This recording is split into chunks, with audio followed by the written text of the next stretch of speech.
शादी की रात बिल्कुल वह न हुआ जो मदन ने सोचा था। जब चकली भाभी ने फुसलाकर मदन को बीच वाले कमरे में धकेल दिया तो इंदु सामने शाल में लिपटी हुई अंधेरे का भाग बनी जा रही थी। बाहर चकली भाभी और दरियाबाद वाली फूफी और दूसरी औरतों की हंसी रात के खामोश पानियों में मिश्री की तरह धीरे धीरे घुल रही थी। औरतें सब यही समझती थीं इतना बड़ा हो जाने पर भी मदन कुछ नहीं जानता, क्योंकि जब उसे बीच रात से जगाया तो वह हड़बड़ा रहा था, कहाँ कहाँ लिए जा रही हो मुझे। उन औरतों के अपने अपने दिन बीत चुके थे। पहली रात के बारे में उनके शरीर शौहरों ने जो कुछ कहा और माना था, उसकी गूंज उनके कानों में बाकी न रही थी। वो खुद रस बस चुकी थी और अब अपनी एक बहन को बसाने पर तुली हुई थी। जमीन की ये बेटियां मर्द को तो यूं समझती थीं जैसे बादल का टुकड़ा है जिसकी तरफ बारिश के लिए मुंह उठाकर देखना ही पड़ता है। न बरसे तो मन्नतें माननी पड़ती हैं, चढ़ावे चढ़ाने पड़ते हैं, जादू टोने करने होते हैं। हालांकि मदन कालका जी की इस नई आबादी में घर के सामने की जगह में पड़ा उसी वक्त का मुंतजिर था। फिर शामते आ माल पड़ोसी सिब्ते की भैंस उसकी खाटी के पास बंधी थी जो बार बार पुकारती हुई मदन को सूंघ लेती थी और वह हाथ उठा उठाकर उसे दूर रखने की कोशिश करता। ऐसे में भला नींद का सवाल ही कहाँ था। समुंदर की लहरों और औरतों के खून को रास्ता बताने वाला चांद एक खिड़की के रास्ते से अंदर चला आया था और देख रहा था। दरवाजे के उस तरफ खड़ा मदन अगला कदम कहाँ रखता है। मदन के अपने अंदर एक घन गरज सी हो रही थी और उसे अपना यूं मालूम हो रहा था जैसे बिजली का खंबा है जिसे कान लगाने से उसे अंदर की सनसनाहट सुनाई दे जाएगी। कुछ देर यूं खड़े रहने के बाद उसने आगे बढ़कर पलंग को खींचकर चांदनी में कर दिया ताकि दुल्हन का चेहरा देख सके। फिर वह ठिठक गया जब उसने सोचा इंदु मेरी बीवी है, कोई पराई औरत तो नहीं जिसे न छूने का सबक बचपन ही से पढ़ता आया हूँ। शाल में लिपटी हुई दुल्हन को देखते हुए उसने फर्ज कर लिया वहाँ इंदु का मुंह होगा, और जब हाथ बढ़ा कर उसने पास पड़ी घड़ी को छुआ तो वहीं इंदु का मुंह था। मदन ने सोचा था वह आसानी से मुझे अपना आप न देखने देगी, लेकिन इंदु ने ऐसा न किया। जैसे पिछले कई सालों से वह भी इसी लम्हे की मुंतजिर हो और किसी ख्याली भैंस के सूंघते रहने से उसे भी नींद न आ रही हो। गायब नींद और बंद आंखों का कर्ब अंधेरे के बावजूद सामने फड़फड़ाता हुआ नजर आ रहा था। थोड़ी तक पहुंचते हुए आम तौर पर चेहरा लंबूतरा हो जाता है, लेकिन यहाँ तो सभी गोल था।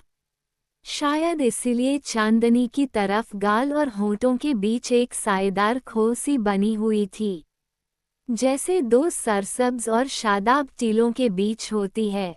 माथा कुछ तंग था, लेकिन उस पर से एकाएक ही उठने वाले घुंघरियाले बाल।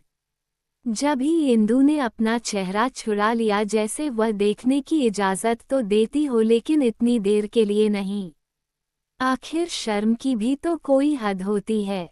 मदन ने जरा सख्त हाथों से पूरी यूं ही सी हूं हाँ करते हुए दुल्हन का चेहरा फिर से ऊपर को उठा दिया और शराबी सी आवाज में कहा, इंदु। इंदु कुछ डर सी गई। जिंदगी में पहली बार किसी अजनबी ने उसका नाम इस अंदाज से पुकारा था, और वह अजनबी किसी खुदाए हक से रात के अंधेरे में आहिस्ता आहिस्ता इस अकेली बेयार व मददगार औरत का अपना होता जा रहा था। इंदु ने पहली बार एक नज़र ऊपर देखते हुए फिर आंखें बंद कर ली और सिर्फ इतना कहा, जी। उसे खुद अपनी आवाज़ किसी पाताल से आई हुई सुनाई दी। देर तक कुछ ऐसा ही होता रहा और फिर हौले हौले बात चल निकली। अब चली सो चली, वह थमने ही में न आती थी। इंदु के पिता, इंदु की माँ, इंदु के भाई, मदन के भाई बहन, बाप, उनके रेलवे सेल सर्विस की नौकरी, उनके मिजाज, कपड़ों की पसंद, खाने की आदत का भी जायजा लिया जाने लगा। बीच बीच में मदन बातचीत को तोड़कर कुछ और ही करना चाहता था, लेकिन इंदु तरह दे जाती थी। इंतहाई मजबूरी और लाचारी में मदन ने अपनी मां का जिक्र छेड़ दिया, जो उसे 7 साल की उम्र में छोड़कर दिख के रिजे से चलती बनी थी। जितनी देर जिंदा रही बेचारी, मदन ने कहा, बाबूजी के हाथ में दवाई की शीशियां रहीं। हम अस्पताल की सीढ़ियों पर और छोटा पाशी घर में चींटियों के बिल पर सोते रहे, और आखिर एक दिन 28 मार्च की शाम, और मदन चुप हो गया। चंद ही लम्हों में वह रोने से जरा इधर और घी से जरा उधर पहुंच गया। इंदु ने घबरा कर मदन का सर अपनी छाती से लगा लिया। उस रोने ने पल भर में इंदु को अपने पर से इधर, बेगानेपन से उधर पहुंचा दिया। मदन इंदु के बारे में कुछ और भी जानना चाहता था, लेकिन इंदु ने उसके हाथ पकड़ लिए और कहा, मैं तो पढ़ी लिखी नहीं हूँ जी, पर माँ बाप देखे हैं, भाई और भाभियाँ देखी हैं, बीसियों और लोग देखे हैं, इसलिए मैं कुछ समझती बूझती हूँ। मैं अब तुम्हारी हूँ, अपने बदले में तुमसे एक ही चीज़ मांगती हूँ। रोते वक्त और उसके बाद भी एक नशा था। मदन ने कुछ बेसब्री और दरिया दिली के मिले जुले शब्दों में कहा, क्या मांगती हो? तुम जो भी कहोगी मैं दूंगा। पक्की बात? इंदु बोली। मदन ने कुछ उतावले होकर कहा, हाँ हाँ कहा, जो पक्की बात। लेकिन इस बीच में मदन के मन में एक वसवसा आया, मेरा कारोबार पहले ही मंदा है, अगर इंदु कोई ऐसी चीज मांग ले जो मेरी पहुंच ही से बाहर हो तो फिर क्या होगा।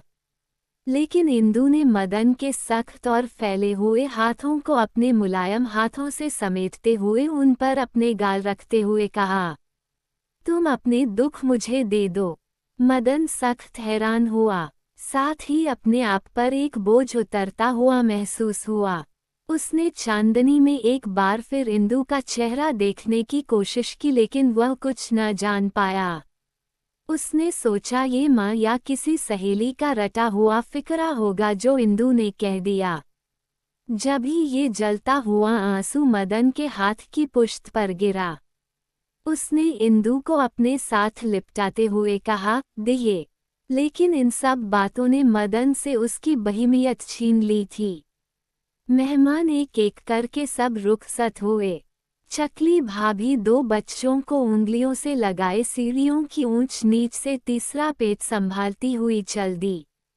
दरियाबाद वाली फूफी जो अपने 9 लखे हार के गुम हो जाने पर शोर मचाती वावेला करती हुई बेहोश हो गई थी, और जो गुस्ल खाने में पड़ा हुआ मिल गया था, जहेज में से अपने हिस्से के 3 कपड़े लेकर चली गई।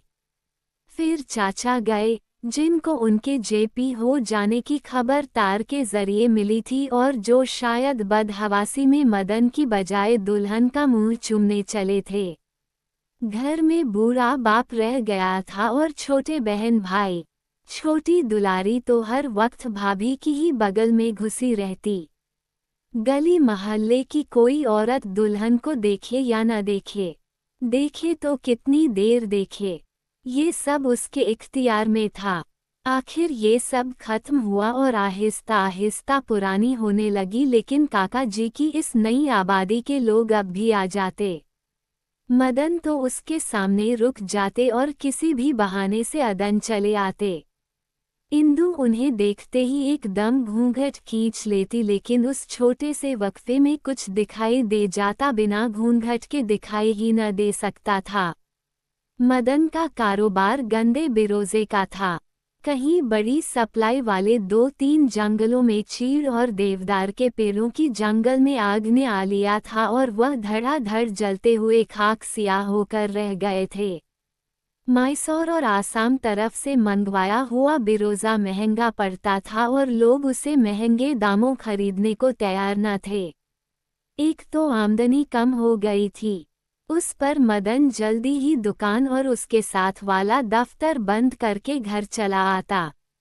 घर पहुंचकर उसकी सारी कोशिश यही होती कि सब खाएं पिएं और अपने अपने बिस्तरों में दुबक जाएं। जब वो खाते वक्त खुद थालियां उठा उठा कर बाप और बहन के सामने रखता और उनके खा चुकने के झूठे बर्तनों को समेटकर नल के नीचे रख देता। सब समझते बहू भाभी ने मदन के कान में कुछ फूंका है और अब वो घर के काम काज में दिलचस्पी लेने लगा है। मदन सबसे बड़ा था, कुंदन उससे छोटा और पाशी सबसे छोटा। जब कुंदन भाभी के स्वागत में सबके एक साथ बैठकर खाने पर इसरार करता तो बाप धनी राम वहीं डांट देता। खाओ तुम, वो कहता, वो भी खा लेंगे, और फिर रसोई में इधर उधर देखने लगता। और जब बहू खाने पीने से फारिग हो जाती और बर्तनों की तरफ मुतवज्जा होती तो बाबू धनी राम उसे रोकते हुए कहते, रहने दे बहू, बर्तन सुबह जाएंगे। इंदु कहती, नहीं बाबूजी, मैं अभी किए देती हूँ झपाके से। तब बाबू धनी राम एक लर्जती हुई आवाज में कहते, मदन की माँ होती बहू तो ये सब तुम्हें ना करने देती। और इंदु एकदम अपने हाथ रोक लेती। छोटा पाशी भाभी से शर्माता था, इस ख्याल से कि दुल्हन की गोद झट से हरी हो। चमकी भाभी और दरियाबाद वाली फूफी ने एक रस्म में पाशी ही को इंदु की गोद में डाला था। जब से इंदु उसे न सिर्फ देवर बल्कि अपना बच्चा समझने लगी थी। जब भी वो प्यार से पाशी को अपने बाजुओं में लेने की कोशिश करती तो वो घबरा उठता और अपना आप छुड़ा कर 2 हाथ की दूरी पर खड़ा हो जाता। देखता और हंसता रहता, पास आता तो दूर हटता। एक अजीब इत्तेफाक से ऐसे में बाबूजी हमेशा वहीं मौजूद होते और पाशी को डांटते हुए कहते, अरे जाना भाभी प्यार करती है, अभी से मर्द हो गया तू। और दुलारी तो पीछा ही न छोड़ती उसका। मैं तो भाभी के साथ ही सोऊंगी, कि इसरार ने बाबूजी के अंदर कोई जनार्दन जगा दिया था। एक रात इस बात पर दुलारी को जोर से चपत पड़ी और वो घर की आधी कच्ची आधी पक्की नाली में जा गिरी। इंदु ने लपकते हुए पकड़ा तो सर से दुपट्टा उड़ गया। बालों के फूल और चिड़ियां, मांग का सिंदूर, कानों के करन फूल सब नंगे हो गए। बाबूजी, इंदु ने सांस खींचते हुए कहा। एक साथ दुलारी को पकड़ने और सर पर दुपट्टा उड़ने में इंदु के पसीने छूट गए। इस बेमां की बच्ची को छाती से लगाए हुए इंदु ने उसे एक ऐसे बिस्तर में सुला दिया जहां सिरहाने ही सिरहाने, तकिए ही तकिए थे। न कहीं पायंती थी न काठ के बाजू, चोट तो एक तरफ कहीं को चुभने वाली चीज भी न थी। फिर इंदु की उंगलियां दुलारी के फोड़े ऐसे सर पर चलती हुई उसे दुखा भी रही थीं और मजा भी दे रही थीं। दुलारी के गालों पर बड़े बड़े और प्यारे प्यारे गड़े पड़ते थे। इंदु ने इन गड़ों का जायजा लेते हुए कहा, हाय री मुन्नी, तेरी सास मरे, कैसे गड़े पड़ रहे हैं गालों पर। मुन्नी ने मुन्नी की तरह कहा, गड़े तुम्हारे भी तो पड़ते हैं भाभी। हाँ मुन्नू, इंदु ने कहा और एक ठंडा सांस लिया। मदन को किसी बात पर गुस्सा था। वो पास ही खड़ा सब कुछ सुन रहा था। मैं तो कहता हूँ एक तरह से अच्छा ही है। क्यों अच्छा क्यों है? इंदु ने पूछा। हाँ, न उगे बांस न बजे बांसुरी, सास न हो तो कोई झगड़ा नहीं रहता। इंदु ने एकाएकी खफा होते हुए कहा, तुम जाओ जी, सो रहो जाकर, बड़े आए हो, आदमी जीता है तो लड़ता है ना, मरघट की चुपचाप से झगड़े भले। जाओ न, रसोई में तुम्हारा क्या काम। मदन खिसियाना होकर रह गया। बाबू धनी राम की डांट से बाकी बच्चे तो पहले ही अपने अपने बिस्तरों में यूं जा पड़े थे जैसे दफ्तरों में छुट्टियां स्टार्ट होती हैं। लेकिन मदन वहीं खड़ा रहा। एहतियाज ने उसे ढीठ और बेशर्म बना दिया था, लेकिन उस वक्त जब इंदु ने भी उसे डांट दिया तो वो रुहासा होकर अंदर चला गया। देर तक मदन बिस्तर में पड़ा कसमसाता रहा, लेकिन बाबूजी के ख्याल से इंदु को आवाज देने की हिम्मत न पड़ती थी। उसकी बेसब्री की हद हो गई थी। जब मुन्नी को सुलाने के लिए इंदु की लोरी की आवाज सुनाई दी, तू आ निंदिया रानी बोराई मस्तानी।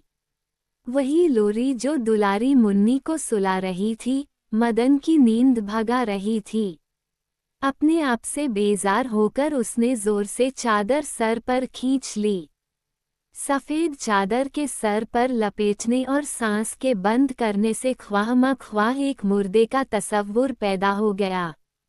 मदन को यूं लगा जैसे वो मर चुका है और उसकी दुल्हन इंदु उसके पास बैठी जोर जोर से सर पीट रही है, दीवार के साथ कलाइयां मार मार कर चूड़ियां तोड़ रही है और फिर बाहर लपक जाती है और बाहें उठा उठा कर अगले मोहल्ले के लोगों से फरियाद करती है, लोगों, मैं लुट गई। अब उसे दुपट्टे की परवाह नहीं, कमीज की परवाह नहीं, मांग का सिंदूर, बालों के फूल और चूड़ियां, जज्बात और ख्यालात के तोते तक उड़ चुके हैं।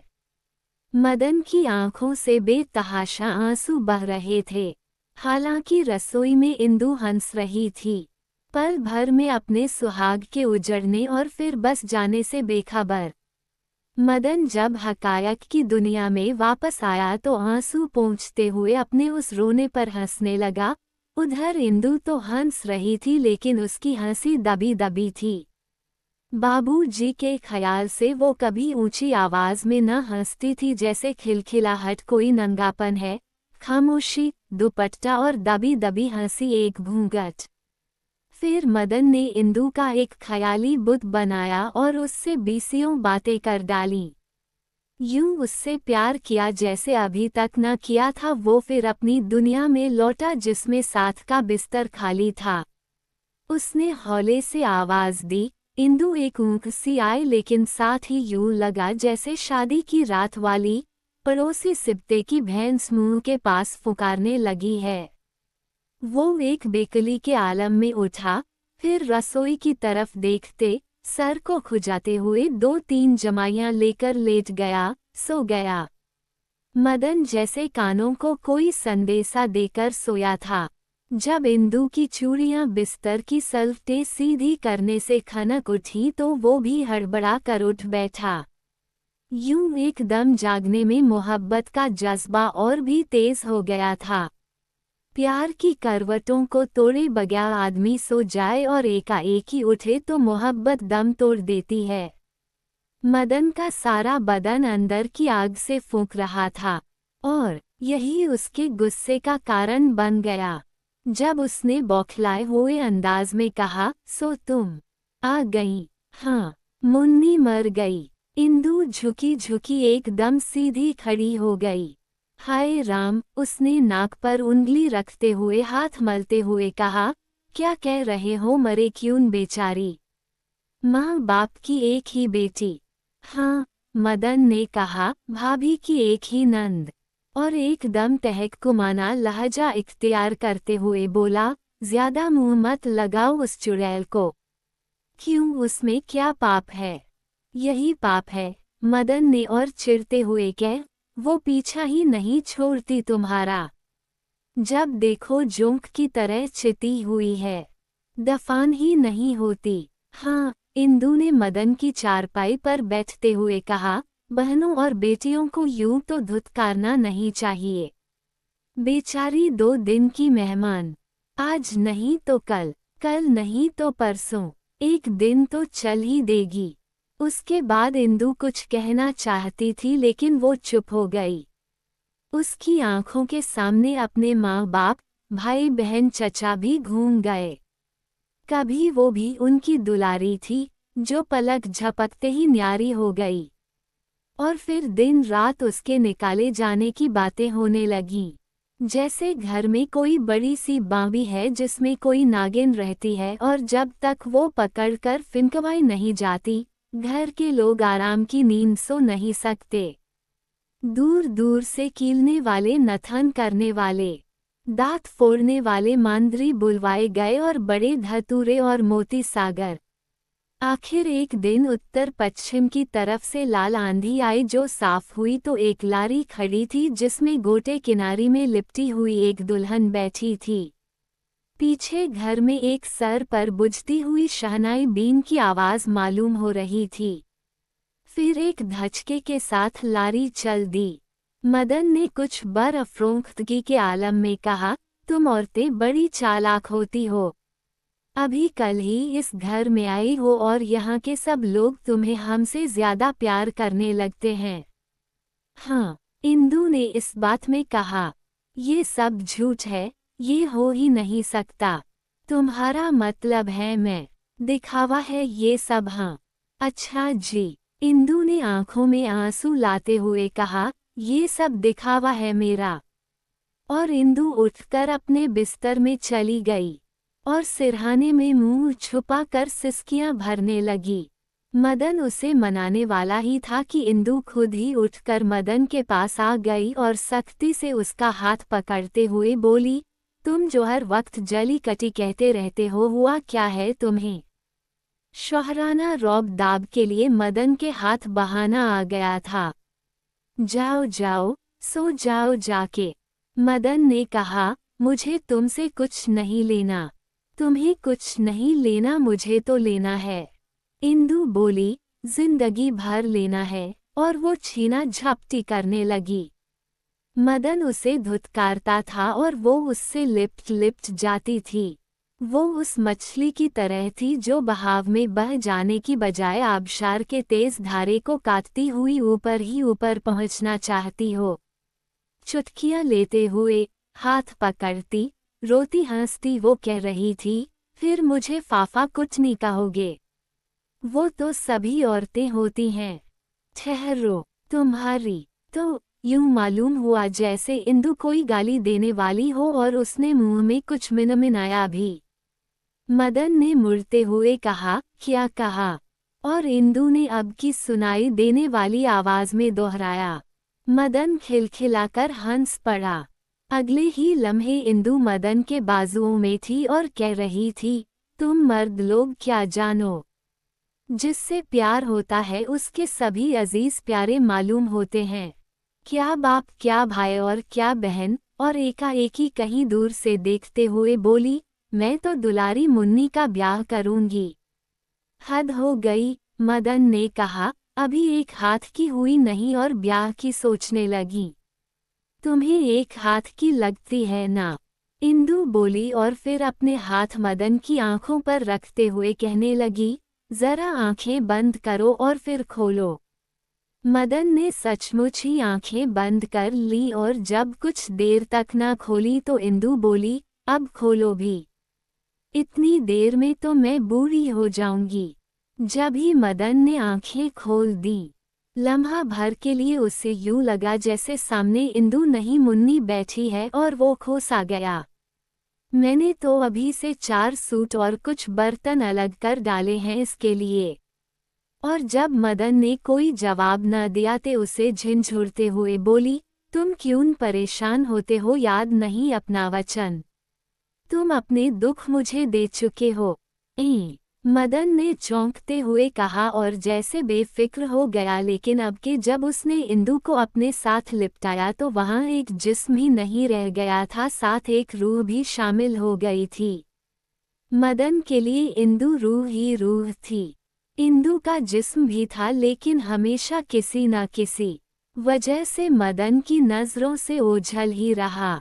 एक पर्दा था, ख्वाब के तारों से बना हुआ, आहों के धुएं से रंगीन कहकहों की जर तारी से चकाचौंध, जो हर वक्त इंदु को ढांपे रहता था।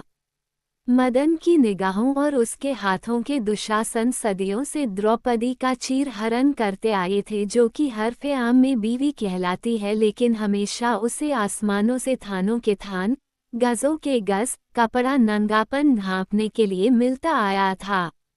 दुशासन थक हार के यहाँ वहाँ गिरे पड़े थे, लेकिन द्रौपदी वहीं खड़ी थी, इज्जत और पाकीज़गी की एक सफ़ेद और बेदाग साड़ी में मलबूस वह देवी लग रही थी। और मदन के लौटते हुए हाथ खजालत के पसीने से तर हुए, जिसे सुखाने के लिए वो उन्हें ऊपर हवा में उठा देता और फिर उंगलियों के बीच में झांकता इंदु का मरमरी जिस्म खुश रंग और गुदास सामने पड़ा होता। इस्तेमाल के लिए पास, इब्तिजाल के लिए दूर। कभी जब इंदु की नाकाबंदी हो जाती तो इस किस्म के फिक्रे होते, हाय जी, घर में छोटे बड़े हैं, वो क्या कहेंगे। मदन कहता, छोटे समझते नहीं, बड़े अनजान बन जाते हैं। इसी दौरान में बाबू धनी राम की तब्दीली सहारनपुर हो गई। वहां वह रेलवे मेल सर्विस में सिलेक्शन ग्रेड के हेड क्लर्क हो गए। इतना बड़ा क्वार्टर मिला कि उसमें 8 कुबे रह सकते थे, लेकिन बाबू धनी राम उसमें अकेले ही टांगे फैलाए खड़े रहते। जिंदगी भर वह बाल बच्चों से कभी अलहदा नहीं हुए थे। सख्त घरेलू किस्म के आदमी। आखिर जिंदगी में इस तन्हाई ने उनके दिल में वहशत पैदा कर दी, लेकिन मजबूरी थी। बच्चे सब दिल्ली में मदन और इंदु के पास और वहीं स्कूल में पढ़ते थे। साल के खात्मे से पहले उन्हें बीच में उठाना उनकी पढ़ाई के लिए अच्छा न था। बाबूजी को दिल के दौरे पड़ने लगे। बारे गर्मी की छुट्टियां हुईं। उनके बार बार लिखने पर मदन ने इंदु को कुंदन, पाशी और दुलारी के साथ सहारनपुर भेज दिया। धनी राम की दुनिया चमक उठी। कहाँ उन्हें दफ्तर के काम के बाद फुर्सत ही फुर्सत थी और कहाँ अब काम ही काम था। बच्चे बच्चों ही की तरह जहाँ कपड़े उतारते हैं वहीं पड़े रहने देते और बाबूजी उन्हें समेटते हुए फिरते। अपने मदन से दूर अलसानी हुई रती। इंदु तो अपने पहनावे तक से गाफिल हो गई थी। वो रसोई में यूं फिरती थी जैसे कांजी हाउस में गाय बाहर की तरफ मुंह उठा उठा कर अपने मालिक को ढूंढा करती हो। काम वाम करने के बाद वह कभी अंदर टरंकों पर लेट जाती, कभी बाहर कनेर के बूटे के पास और कभी आम के पेड़ तले जो आंगन में खड़ा सैकड़ों हजारों दिलों को थामे हुए था। सावन भादों में ढलने लगा।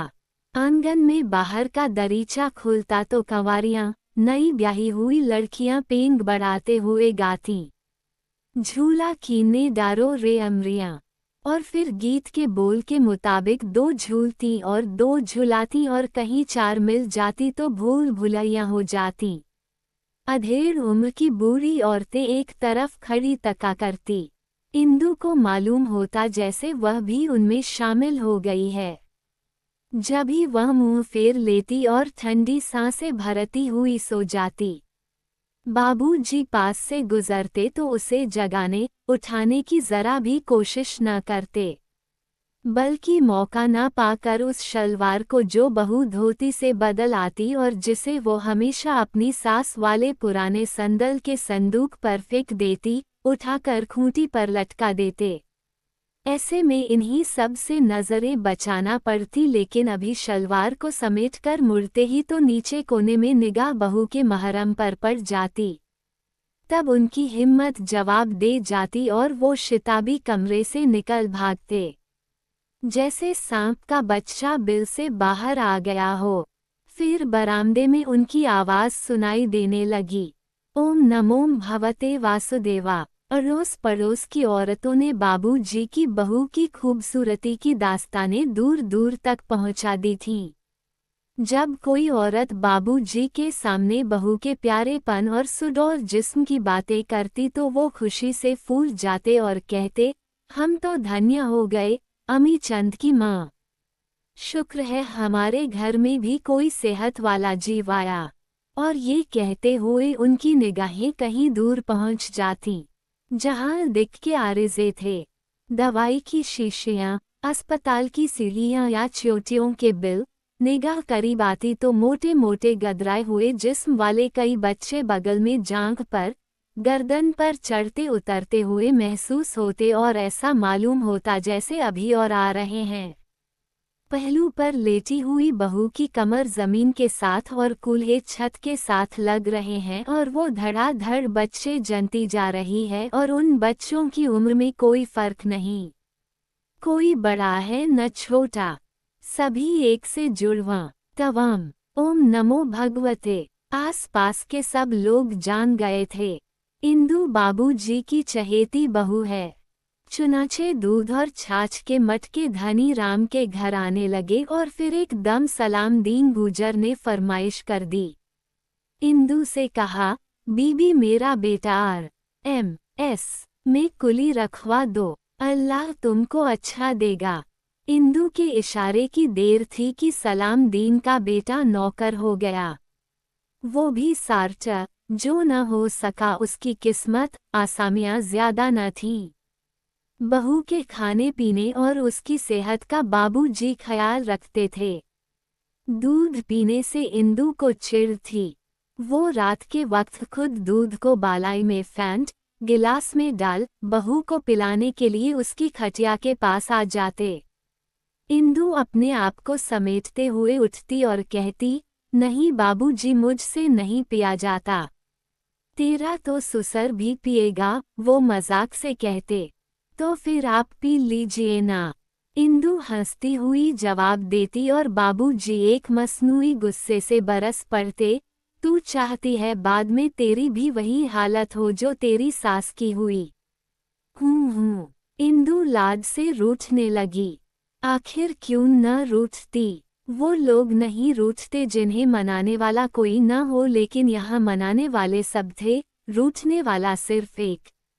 जब इंदु बाबूजी के हाथ से गिलास न लेती तो वो उसे खटिया के पास सिरहाने के नीचे रख देते और ले ये पड़ा है, तेरी मर्जी है तो पी, नहीं मर्जी तो ना पी कहते हुए चल देते। अपने बिस्तर पर पहुंचकर धनी राम दुलारी मुन्नी के पास खेलने लगते।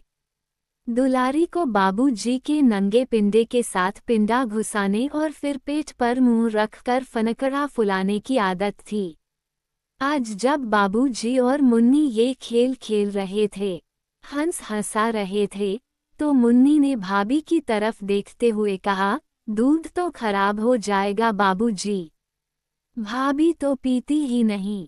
पिएगी जरूर पिएगी बेटा, बाबूजी ने दूसरे हाथ से पाशी को लिपटाते हुए कहा, औरतें घर की किसी चीज को खराब होते नहीं देख सकती। अभी ये फिक्रा बाबूजी के मुंह ही में होता कि एक तरफ से उसे खसम खानी की आवाज आने लगती। पता चलता बहू बिल्ली को भगा रही है और फिर गट गट सी सुनाई देती और सब जान लेते बहू भाभी ने दूध पी लिया। कुछ देर के बाद कुंदन बाबूजी के पास आता और कहता, बाऊजी भाभी रो रही है। हाय, बाबूजी कहते और फिर उठकर अंधेरे में दूर उसी तरफ देखने लगते जिधर बहू की चारपाई पड़ी होती। कुछ देर यूं ही बैठे रहने के बाद वो फिर लेट जाते और कुछ समझते हुए कुंदन से कहते, जा तू सो जा, वह भी सो जाएगी अपने आप।